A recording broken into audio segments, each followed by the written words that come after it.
So we are here with Matt DiMartino and his Sisters of Battle with Inquisition allies. He's going to run us through this list and tell us how he's deployed, and we'll make some bold predictions, and then one of us will be a lawyer. Yeah, pretty much. Okay, so I got to deploy first, put down my Aegis defense line. Sisters is my main detachment. I have a regular Canoness as my HQ. She has the Mantle of Ophelia, which gives her Eternal Warrior. Then as second HQ choice, I have Saint Celestine, who's currently sitting in reserves. For troops, I'll just turn her so you can actually get a look at her. See, yep. Yeah. And then, so for troops, I got 2 Battle Sister squads. One just small football 5 with a heavy flamer hiding behind my Line Raider. And then I've got 8 inside this Rhino here with a heavy flamer and a melta gun. Fast attack, I've got 2 Dominion squads, 1 in here and 1 currently outflanking. They're obviously in immolators and they're going to go blow up some Tau tanks. Then I've got 5 Seraphim right next to them waiting to deep strike. They've got 2 hand flamers. And then heavy support, of course I have the Exorcist. I've got to have at least one of those in any Sisters list. And You safely ensconced him in your Aegis line, I see. yes, even though you brought enough marker lights, I don't think it'll make a difference. And then standing next to that is my 5 Retributor Sisters with heavy bolters and a Simulacrum so they can try to rend 2 things a game. That's it for Sisters. Then I'm bringing Inquisition allies. You can see Codius standing in front of them, ready to soak up some light damage with his 2-up armor save, and buff them with Twin Linkiness. Then for the rest of it, I've got a Kill Blob over here with another Inquisitor. She's a level 1 Psyker and has Rad Grenades and the Liber Herectus. And then there are 3 Heresius, 3 Crusaders, 4 Death Cult Assassins, and then a couple Priests with Power Mauls. This is actually a Sisters Priest. She has the, drawing a blank. Well, she has something cool. She has a thing that lets them automatically pass leadership tests for their warheads. Okay. And then they're all in a Land Raider as dedicated transport. So they're over here, right? Yes, they're in So this his thing. Death Star, right there. Yes. And Special it's note. gonna go that way. Right. Just so you want to know. Like, Just so I know. The plan is, since I'm making my bold predictions... Because you're not coming over here? No. No? Yeah, I'm going to wait for you to come, like, infiltrate Deep Strike over here, then Okay. we'll worry about it. Okay. Yeah, no. This is going to go... What's this? What do we got here? This? Oh, this. Oh, yeah, I've got 2 Servo Skulls, which the Inquisitor brought along just to keep any sneaky Tau from trying to Deep Strike behind my Exorcist and gun line.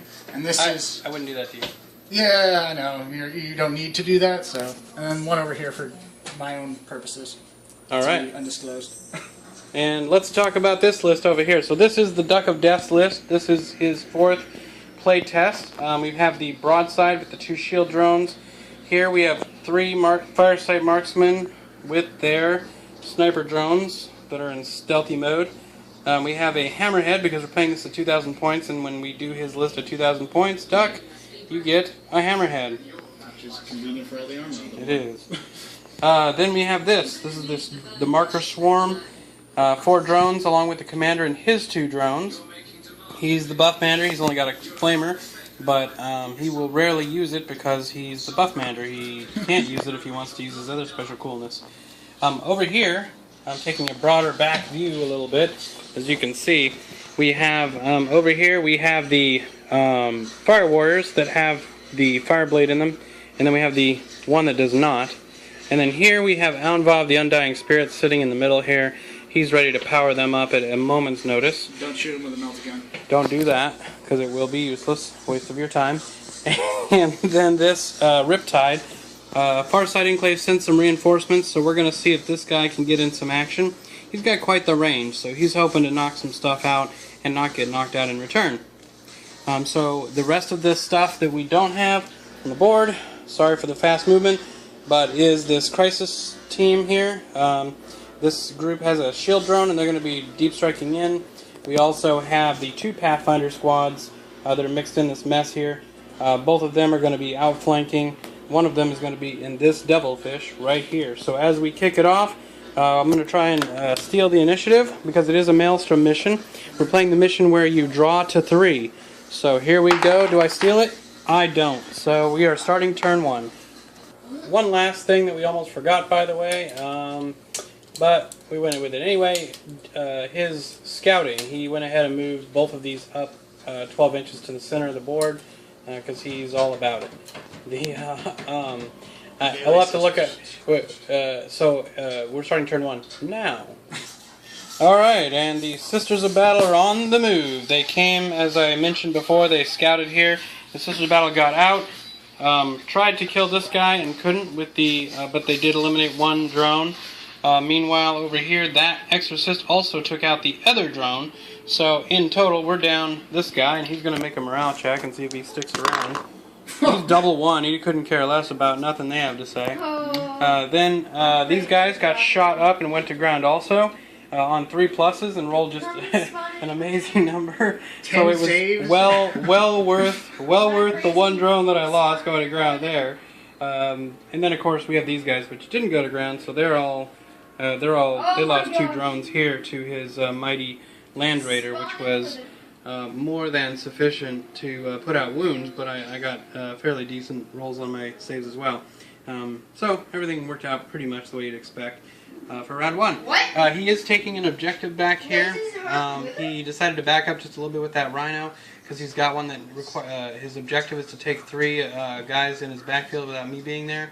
So he's got the tank, and if you look closer, he got out with his priest, and then of course the sister squad. So he's going to take that objective. What were your other 2 objectives? My other 2 objectives were secure objective 1. Not going to happen.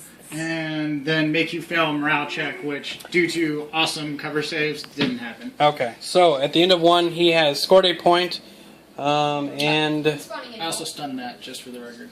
Oh yeah, and he also shook this, yeah, that's true. So it jinked, but failed, and then got shaken for its efforts. So really, pretty much par for the course there too, with that stupid Twin Link Melta. So it's the bottom of 1, let's see what I can do. Alright, so at the end of my turn, what happened is this devilfish scooted its butt at maximum speed over there to catch an objective for effectively line breaking. And he's about 18 inches or so away from Aun'Va over here, who is waiting patiently for the onslaught of that Land Raider. You just assume it's going that way. Okay, then maybe it won't come that way. Then we have the devilfish over here that just took this objective right here. And so that's an objective number. That's 2 for the turn. You got a second one. You got 6, not 1. I got the one there, and then I got this one. You didn't have secure objective 1. You had secure objective 6. What? Oh, well, okay. What? I had secure objective 1. Oh, okay. Well, I just don't want you to have it. That's so. It's denying the objective. Yes. Okay. So, anyway, so I took his line breaker thing over there. This guy had moved up and then moved back, and he fired all the way across over here into those ladies, and ended up wounding the Canaaness. She's now only got 1 wound left. So does Kotiaz, as the firepower of the Tau was effective. This broadside did pretty cool. Aun'Va made everybody bounce up from going to ground, and then he basically shot and killed the Sisters of Battle, the Dominion squad that was standing right in front of him. Charged them right out of existence. Meanwhile, because this tank had jinked, it decided that cowardice was the better part of valor, and got back here and made just a vain shot downstream. Thanks to the marker lights, it wasn't complete waste, but he still missed. And these marker lights also helped kill the Dominion squad. So, and then they moved back as well. So, as we pan out here, you can kind of see how the battlefield's looking. He's got this simulator getting ready to come up on me. And we will go to the next turn. We'll see what happens.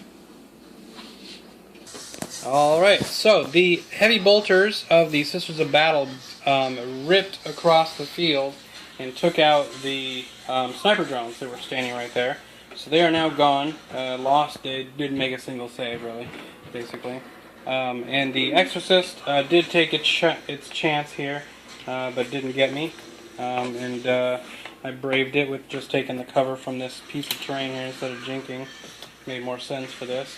My beautiful opponent brought his Saint Celestine in here with her Seraphim and was promptly bombed by this big fella. Unfortunately for me, hit 3, wounded 3, and didn't kill a single thing. Could have knocked her out for that turn. The heavy flamer did make a difference in the wounds that they caused on the commander, so I lost all the drones that were there, so he'll just have his flamer and his onager gauntlet now to use. So over here, his outflankers showed up, and they shot and killed this thing because they have the special Sisters of Battle power that allows them to, if they make their check, which they did, they can ignore cover. So jinking didn't help.